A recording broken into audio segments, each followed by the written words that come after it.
আসসালামু আলাইকুম ওয়া রাহমাতুল্লাহি ওয়া বারাকাতুহু। আলহামদুলিল্লাহ ওয়াসসালাতু ওয়াসসালামু আলা রাসূলিল্লাহ ওয়া আলা আলিহি ওয়া সাহবিহি আজমাইন ওয়া মান তাবি'আহুম বিইহসান ইলা ইয়াউমিদ্দিন, আম্মা বা'দ। সম্মানিত ভিউয়ার, দর্শক ও শ্রোতাবৃন্দ, শামাইল 112 পর্বে আমরা জানব মহানবী সাল্লাল্লাহু আলাইহি ওয়াসাল্লামের আরেকটি ব্যবহারিক জিনিস সম্পর্কে, সেটা হলো পেয়ালা এবং পেয়ালা দিয়ে কি করতেন।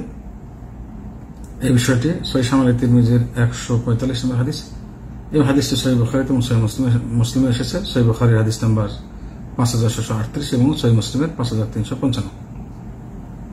আনাস রাদিয়াল্লাহু তাআলা আনহু হতে বর্ণিত, তিনি বলেন, আমি রাসূলুল্লাহ সাল্লাল্লাহু আলাইহি ওয়াসাল্লামকে এই পেয়ালা দ্বারা যাবতীয় পানীয় তথা নাবির অর্থাৎ খেজুর ভেজানো পানি, কিশমিশ, মধু ও দুধ ইত্যাদি পান করিয়েছি।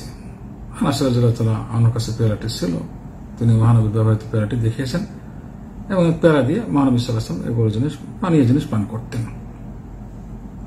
সুতরাং এটা মহানবী সাল্লাল্লাহু আলাইহি ওয়াসাল্লাম পেয়ালা ব্যবহারের একটি হাদিস।